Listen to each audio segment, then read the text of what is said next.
Olá, meus amigos, Deus abençoe a todos vocês. Todos tenham a mão de Deus guardando a vida de cada um de vocês. Eu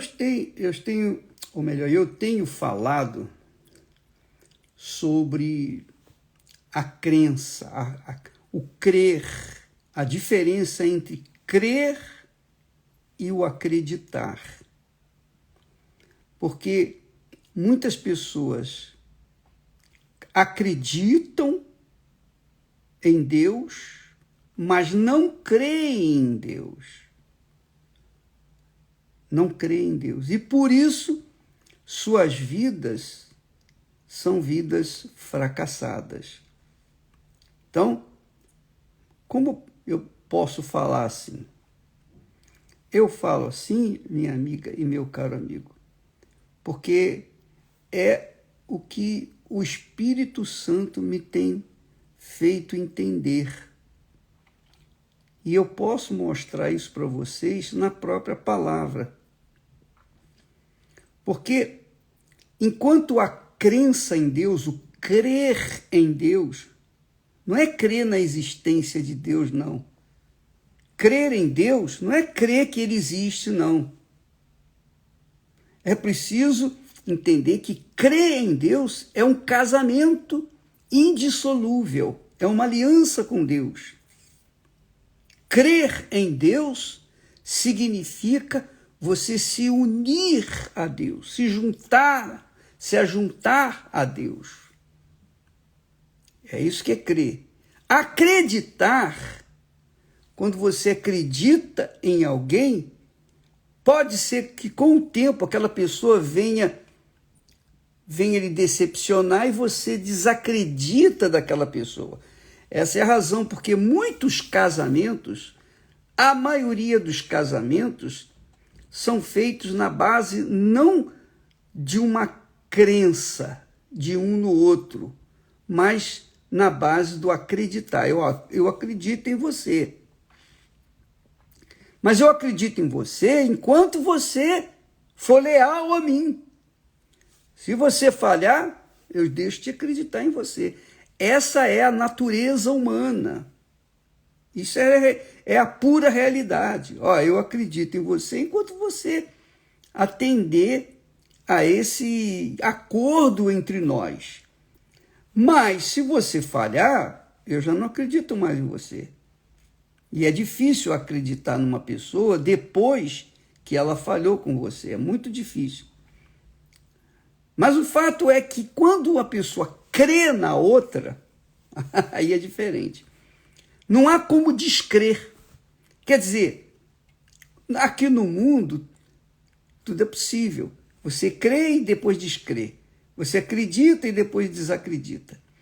Mas no original bíblico, da Bíblia, no original, quando fala que deixará o homem seu pai e sua mãe e se unirá à sua esposa, e ambos serão uma só carne, uma só carne, uma só vida. Não há como desfazer isso. Foi Deus que instituiu esse relacionamento, esse casamento, essa aliança, esse pacto, porque esse pacto representaria o pacto entre o ser humano e Deus o ser humano. Porque Deus também teve que crer. Você sabia disso? Você sabia que Deus teve que crer? E provar o seu amor através da sua crença? Você sabia disso? Não, você não sabia. Provavelmente não. Veja só o texto sagrado. Porque Deus amou ao mundo de tal maneira que deu o seu filho unigênito, seu único filho, para que todo aquele que nele crê não pereça, mas tenha a vida eterna. Então nós vemos aí que Deus nos amou de tal maneira, de tal forma, com tamanha intensidade, uma intensidade ilimitada, ele nos amou de forma tal que ele pegou o seu próprio filho, ele tirou de si o seu filho. Jesus sempre existiu. Jesus sempre existiu. Sempre o Pai, era o Pai, o Filho e o Espírito Santo. Mas quando Deus amou o mundo de tal maneira, o que ele fez? Ele enviou o seu filho, ele deu o seu filho. E o seu filho veio em forma humana, que já foi uma verdadeira humilhação. Ele, Deus, se despiu da sua divindade e assumiu a humanidade, a humanidade, o ser humano como nós, para que então pudesse carregar a cruz, pudesse então concentrar em si mesmo todo o pecado do mundo, as doenças, as enfermidades, para que pudesse concentrar dentro de si, em si, toda a maldição que existe na face da terra, inclusive a sua. Quer dizer, Jesus veio a esse mundo, ele já estava com Deus. Ele era Deus, mas se fez carne. E ele veio para cumprir uma missão em obediência ao seu Pai. Então Deus amou o mundo de tal maneira que Deus só tinha um filho, que era Jesus. Ele deu o filho dele para salvar a minha vida, a minha alma e a sua também. Quer dizer, ele deu de si por conta do seu amor infinito. Mas não é amor sentimento, não é amor de prazeres da carne, não é amor vulgar, banal, como se cultiva nesse mundo, não. O amor de Deus era tão imenso, tão infinito, que ele acreditou. Não, ele não acreditou, ele creu que aquele que nele cresce seria salvo.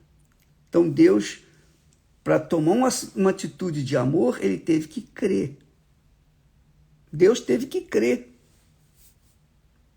E de fato, ele creu, mas nem todos, nem toda a humanidade, nem todo o mundo correspondeu à crença dele. Então, ele não pode fazer nada. Quando uma pessoa morre e vai para o inferno e depois vai para o lago de fogo e enxofre, ele não pode fazer nada, porque ele fez a parte dele. Ele creu naquela pessoa, ele creu, mas ela não correspondeu à crença nele. Por isso, ela foi para o inferno. Então, e é isso que nós temos visto no mundo. As pessoas, especialmente os evangélicos, carregam essa tese. Deus amou o mundo de tal maneira que deu o seu Filho unigênito para que todo aquele que nele crê não pereça, mas tenha vida eterna. Pronto, eu estou salvo.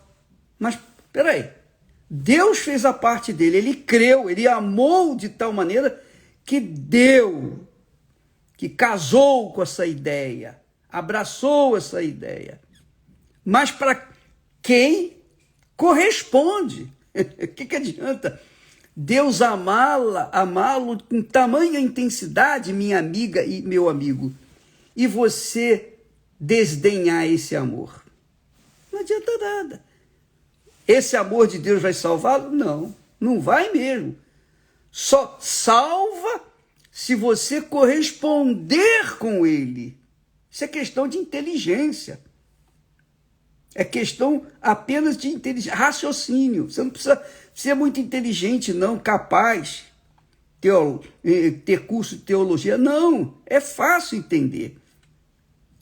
Deus amou o mundo de tal maneira, quer dizer, a paixão dele, o amor, melhor dizer, é amor que ele teve para conosco, foi tão grande que ele deu o filho dele. Quer dizer, essa é a fé que nós temos que abraçar, a crença que nós temos que abraçar. Bem, se ele me amou de tal maneira que deu o filho dele, para que todo o que nele crê não pereça, então eu tenho, no mínimo, que dar a minha vida para ele, eu tenho que casar com ele, eu tenho que ser um com ele, eu tenho que abrir mão da minha carne, das minhas vontades, das minhas cobiças, dos meus sonhos, dos meus projetos pessoais. Eu tenho que abrir mão de tudo, porque ele abriu mão de tudo. Ele mandou o filho dele, e o filho dele lá na cruz, gemendo, disse: por que me desamparaste? Ó Deus, ele não chamava,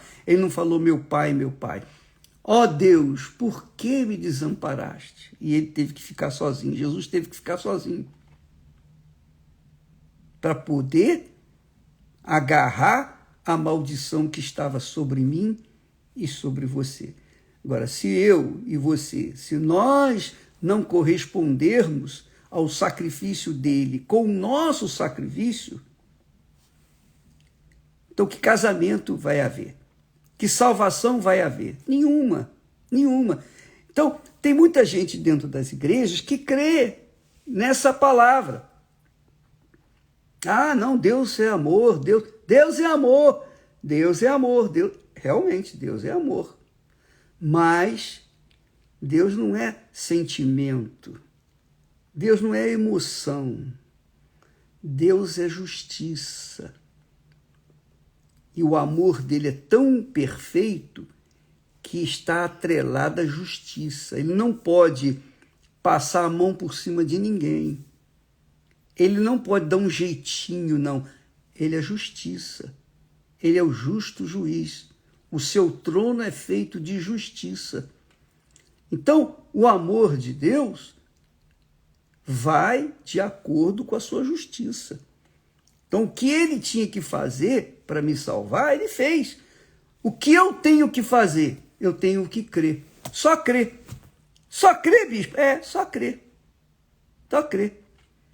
Mas que tipo de crença? Essa crença é uma entrega minha, fazendo-o em primeiro lugar na minha vida. Primeiro do que minha mãe, do que meu pai, meus irmãos, meus filhos, minha esposa, minha família, minha profissão, tudo, minha vida, tudo. Se não for assim, não há casamento com Deus, não há aliança com Deus, não há pacto com Deus.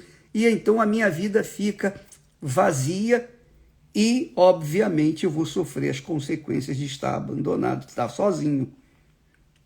Porque Deus fez a parte dele, mas eu tenho que fazer a minha. É o sacrifício que nós falamos sempre. Ele fez o sacrifício dele por mim. Eu não teria que fazer o sacrifício meu por ele?